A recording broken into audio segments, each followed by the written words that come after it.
Dubai അന്താരാഷ്ട്ര വിമാനത്താവളത്തിന് ചുറ്റുമുള്ള പ്രദേശത്ത് 2 ഡ്രോണുകൾ ഇടിച്ചു കയറി. ആളപായമൊന്നും ഉണ്ടായിട്ടില്ല. എന്നാൽ കുറച്ചു പേർക്ക് പരിക്കേറ്റതായിട്ടാണ് റിപ്പോർട്ടുകൾ പുറത്തുവന്നത്.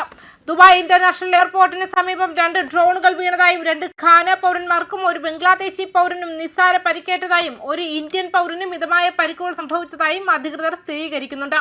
ദുബായ് മീഡിയ ഓഫീസ് എക്സിലെ ഒരു പോസ്റ്റിൽ എഴുതിയത് ഇങ്ങനെയാണ്: US ഇസ്രായേൽ ആക്രമണങ്ങൾക്ക് പ്രതികാരമായി ഇറാൻ നടത്തുന്ന മിസൈൽ ആക്രമണങ്ങളുടെ ഭാഗമാണ് ഈ ആക്രമണം. നേരത്തെ ഇറാന്റെ Islamic revolutionary guards corps American Zionist ലക്ഷ്യങ്ങൾക്കെതിരെ തങ്ങളുടെ തുടർച്ചയായ പ്രതികാര ഓപ്പറേഷൻ ട്രൂ പ്രോമിസ് 4ന്റെ ഒന്നിലധികം പുതിയ തരംഗങ്ങൾ ആരംഭിച്ചതായി പ്രഖ്യാപിച്ചിരുന്നു. ചൊവ്വാഴ്ച രാത്രി വൈകിയാണ് ഓപ്പറേഷന്റെ 37ാമത്തെ തരംഗം ആരംഭിച്ചതെന്ന് IRGC അറിയിച്ചു. IRGCയുടെ കണക്കനുസരിച്ച് ഏറ്റവും പുതിയ തരംഗം 3 മണിക്കൂറിലധികം നീണ്ടുനിന്നു. ഏറ്റവും ഭാരമേറിയ മിസൈലുകൾ ഉൾപ്പെടെ തുടർച്ചയായ മൾട്ടി ലെയേർഡ് മിസൈൽ ആക്രമണങ്ങൾ നടത്തി. ഈ ഘട്ടത്തിൽ ഇറാഖി കുർദിസ്ഥാനിലെ എർബിലിലെയും ബഹ്റൈനിലെ US നാവികസേനയുടെ 5ാം കപ്പൽപ്പടയിലെയും ടെൽ അവീവിലെ ബീർ യാക്കോവിലെ സൈനിക കേന്ദ്രങ്ങളിലെയും ലക്ഷ്യങ്ങൾ ആക്രമിച്ചതായി IRGC അവകാശപ്പെട്ടു.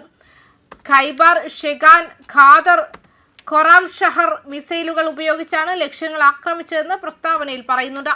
ഇസ്ലാമിക ഭരണകൂടത്തിനെതിരെ അമേരിക്കയും ഇസ്രായേലും ആക്രമണം ആരംഭിച്ചതിന് ശേഷമാണ് ഇറാൻ ഓപ്പറേഷൻ ട്രൂ പ്രോമിസ് 4 ആരംഭിച്ചത്. അതേസമയം ഇസ്രായേലിലേക്ക് ഇറാൻ വിക്ഷേപിച്ച 300 ബാലിസ്റ്റിക് മിസൈലുകൾ പകുതിയോളം ക്ലസ്റ്റർ ബോംബ് വാർഹെഡുകൾ വഹിച്ചിരുന്നതായി ഇസ്രായേൽ പ്രതിരോധ സേന വെളിപ്പെടുത്തി. ചൊവ്വാഴ്ച മിക്ക മിസൈലുകളും തകർത്തതായി IDF അറിയിച്ചു. എന്നാൽ വലിയ പോർമുന വഹിച്ചുകൊണ്ടുള്ള ഒന്ന് ജെറുസലേമിനടുത്തുള്ള ബെയ്റ്റ് ഷെമെൻഷിന് പുറത്തുള്ള ഒരു തുറസായ സ്ഥലത്ത് പൊട്ടിത്തെറിച്ചു. ആർക്കും പരിക്കില്ലെന്ന് റിപ്പോർട്ട് പറയുന്നുണ്ട്.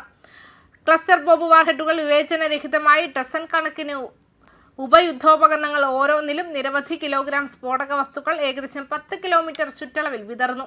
2008 ക്ലസ്റ്റർ യുദ്ധോപകരണങ്ങൾക്കായുള്ള കൺവെൻഷൻ പ്രകാരം യുദ്ധോപകരണങ്ങളുടെ ഉപയോഗം നിരോധിച്ചിരിക്കുന്നു. അതിൽ ഒപ്പിട്ടവരിൽ ഇസ്രായേൽ, ഇറാൻ അല്ലെങ്കിൽ US എന്നിവ ഉൾപ്പെടുന്നുമില്ല. US ഇസ്രായേൽ സഖ്യം ഇറാനിൽ ബോംബാക്രമണം ആരംഭിച്ചതിനു ശേഷം ഇസ്രായേൽ ഉൾപ്പെടെ മേഖലയിലുടനീളം 100 കണക്കിന് മിസൈലുകൾ, ഡ്രോണുകളും വിക്ഷേപിച്ചുകൊണ്ട് ഇസ്ലാമിക രാഷ്ട്രം പ്രതികരിച്ചു. ഇസ്രായേലിൽ ഇറാൻ നടത്തിയ ആക്രമണങ്ങളിൽ 12 പേർ കൊല്ലപ്പെടുകയും 2000-ലധികം പേർക്ക് പരിക്കേൽക്കുകയും ചെയ്തതായി ഇസ്രായേൽ ആരോഗ്യ അധികൃതരും അറിയിച്ചിട്ടുണ്ട്. ന്യൂസ് ഡെസ്ക് കർമ്മ ന്യൂസ്.